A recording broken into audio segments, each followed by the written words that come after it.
Hey, hi, what's up? I doubt there's going to be a lot of people on this Sunday afternoon, so that's kind of why I think I felt safer to jump on live, but I know I mentioned it before, and I had a lot of requests from people wanting to know a little bit more information. I feel super vulnerable right now. I'm just going to say that. But I do feel like if I talk about this, it helps me. And then also it might help somebody else. So that's where I'm at right now. I hope you guys are having a good Sunday. So first I want to talk a little bit. Some of you may know my story, okay? And I've been somewhat open about it, but I feel like I may not have stressed the fact that I have struggled with addiction. I'm 36 years old. I went to my first rehab and 12-step meeting when I was 16 years old. If there's anyone on here that knew me in high school would know I just was not the normal partier. I did not have that ability to stop. And that was like with drinking or anything. I just never could, right? And the older I got, it progressed to stronger drugs. And I've shared, when it went to my late teens, up into like mid-20s, eventually I was an IV heroin addict, crack cocaine. I was a real like the worst of the worst. I've been on the methadone clinic. I've been on Suboxone Mat. I've been on everything. I have been struggling with addiction for over 20 years. So it just doesn't go away. Even if you're clean for any amount of time, it doesn't go away. So when I had the surgeries, I made a plan with my first one, and it just didn't, and it worked actually, but I felt something. And I actually shared about it a little in my stories. I felt something like this was different. Like it woke up. When you're an addict, your brain is different. The way you think of things is so different. And I knew something was wrong, but, the addict part didn't want me to be honest. And I just went ahead with the next surgery, knowing I had a reason to be on these pain pills still. An excuse. I felt validated, like I'm in pain, I really am. And then I got like the infection on my arm, and it's like, I'm in pain. I really am in pain. But I knew when I crossed the line, you know what I mean? Like when it wasn't just for pain, but it was like feeding that mental obsession. The pain was gone, but I still needed the opiate, the pills, and doctors stopped prescribing them because fucking responsible, right? You're not. And so doctors stopped prescribing them, and then so I had to, and I had to get them off the street, like when I was a junkie. Right? So I knew when I crossed the line, it wasn't just like a slip. It was a full-blown relapse. I was not in pain any longer. I did not have enough prescription and I just hated myself every day. And this was just like a month and a half. It doesn't take long. It never takes long. It never has taken long over 20 years of me dealing with this, no matter how long I've had clean, and I've just been through it. It's like you pick up like almost right where you ended. And this time I'm a mom, and I have this business, and I'm just trying to do things like the right way, and I was stuck again and scared.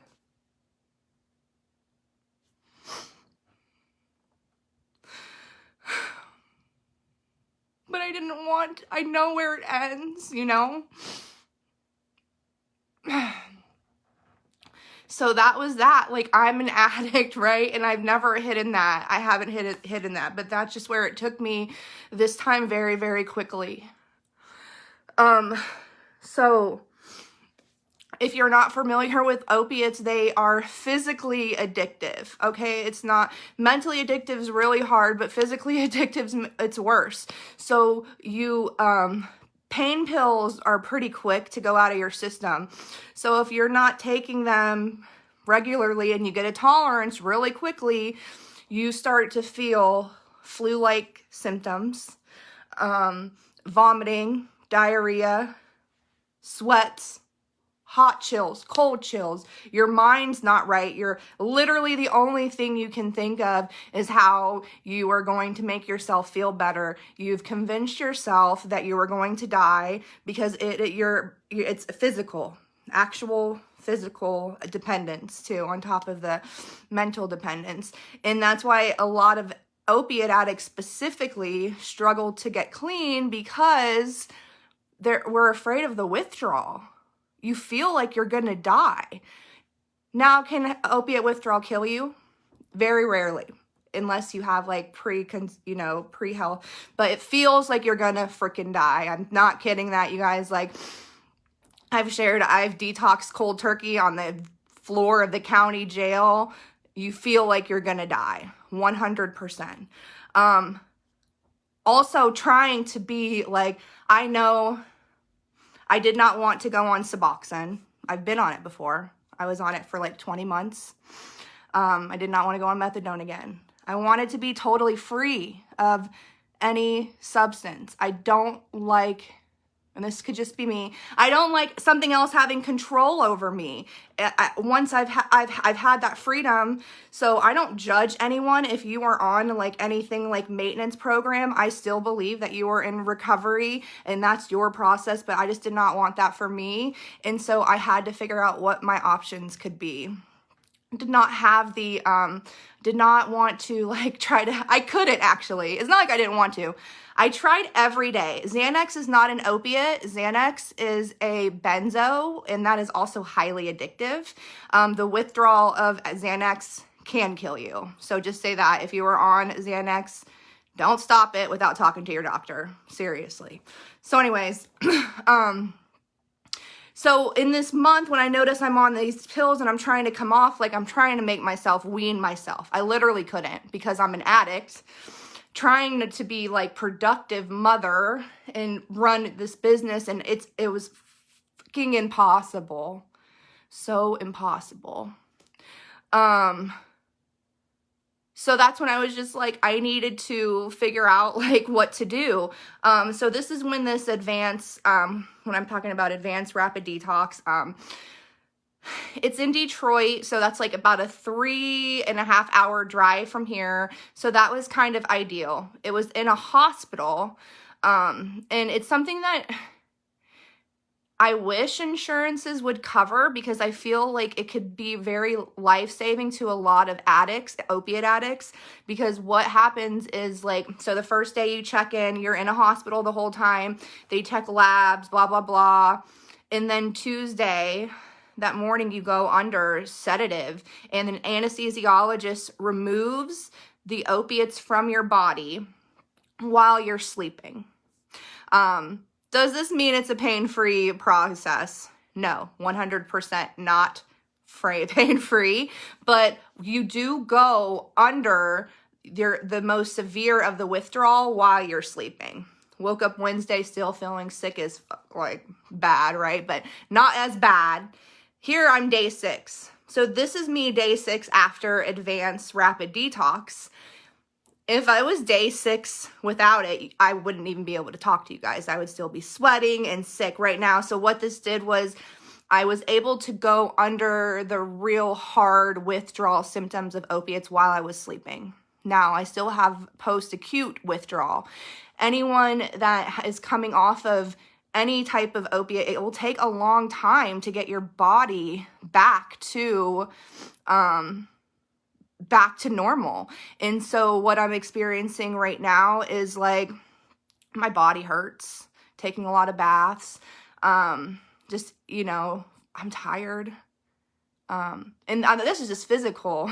Then the mental comes in, feeling like up and down, like depressed, and it's like starting over. I know I haven't lost like what I know about recovery, right? I lost time. 6 days clean is truly a miracle for an addict. 6 days clean is truly a miracle. Because if I would have thought about 6 days clean last week, it seemed impossible. Or 1 day clean was impossible. A week ago, 12 hours clean was impossible for me. I'm going to be vocal about this because I know I have hundreds and hundreds of messages in my inbox of people telling me that they relate either for themselves, their loved one, a family member. And what's worked for me personally is complete total abstinence from any type of substance that changes my mental chemistry, which includes alcohol, marijuana, anything, and also working a 12-step program. That's what's been the most helpful in my 20 years of battling addiction. I know it's not for everybody, but that's what's helped me. I do wish my only thing about the anonymous programs is like the anonymous part of it. And I was talking about that because anonymous to me means stigma, that we're supposed to hide it. And I know when those programs started, like back when, like it was like you had to hide that you were an alcoholic or you would lose your job. But addiction is a disease. And like, it's literally a disease. It's, defined by it's chronic, it's progressive, it's fatal, and and if you want to argue about that, then you must be like, scientists have written, it's a freaking disease. I'm not going to fight with you about that. You're wrong if you don't think it's a disease. It is, because I've been fighting it for a very long time. And you treat it like a disease, right? And like, why would I stigmatize that? I shouldn't, right? I shouldn't, because more people will ask for help. Less people will be overdosing and dying or committing suicide because they're ashamed about a disease that they don't have any control over. So I'm going to be loud about this. I'm going to talk a lot more and probably share a lot more stories that I have never, that I've, with my decades of being an addict. Not only am I an addict, I'm married to an addict. It's not my story to share, but I watched, Dope Sick on Hulu, and that's his story. He was prescribed Oxycontin as a 17-year-old boy because they were pushing it at the time. And, he eventually, same, like what happens to being overprescribed opiates, especially back then, it was 15 years ago. And if you could go into the ER and they would try to give you Oxycontin, which then led to people being on heroin, and you know what I mean? It's not, I know a lot about addiction. So many people I love. I see of people I've known over the years dying on a regular basis. Right now, it's really scary out there because fentanyl is in everything. Fentanyl is in everything. God, I didn't even think. You can use fentanyl one time and it will kill you. You will think you're buying heroin. You will think you're buying a Perk 30. You will think you're buying cocaine on the street and it will have fentanyl in it, and you will not have Narcan around you and you will die. And I promise, I've seen it. I've heard of it. It happens. Sarah, I'm so sorry. It's, it's scary. It's so scary.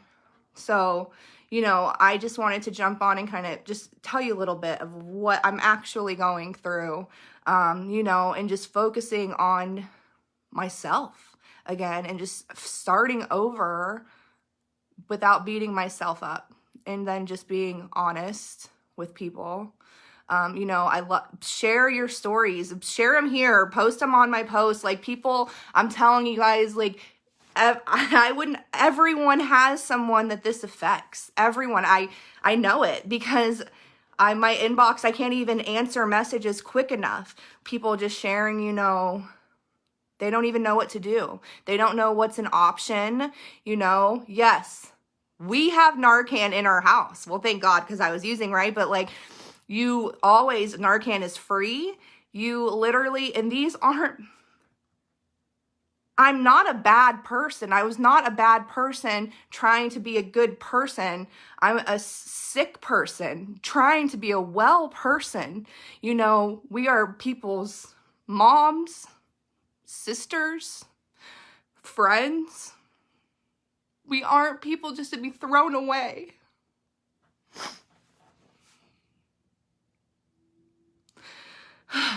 So if you can, go to your local health department or whatever and get Narcan. It's free. You can save someone's life. You can save someone's mom or someone's daughter, and they can live like a life, and who knows what they'll do, right? Who knows what they'll be able to do?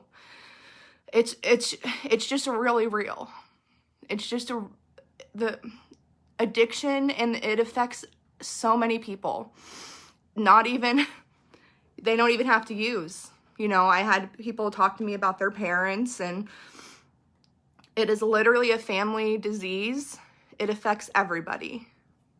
And it doesn't matter if you're rich or poor, you guys. I was a white girl from the suburbs, grew up in Missouri, and it wasn't long till I was in dope houses in the inner city, homeless, shooting up, hiding from SWAT, 7 felony convictions. You guys know my story. It does not care if my parents loved me, it doesn't care that I had access to what a lot of people don't have access to. It doesn't care. So that's all I really just wanted to come on and say. I'm hanging in there. I'm feeling a little bit better every day. I'm gonna go put up Christmas Village and kind of stay distracted. But you guys, I'm so grateful for all of the support here. I'm going to be rebranding my TikTok and doing a lot of recovery stuff over there, because it's been kind of therapeutic for me, actually. And I've been getting a lot of support from strangers. But my Facebook friends, who I know also actually means so much to me, seriously. So you guys, I hope you have a great rest of your Sunday, a great holiday, and just keep me and any other addict out there, just pray, and tell them you love them, carry Narcan, and just, realize that we're not bad people. Bye.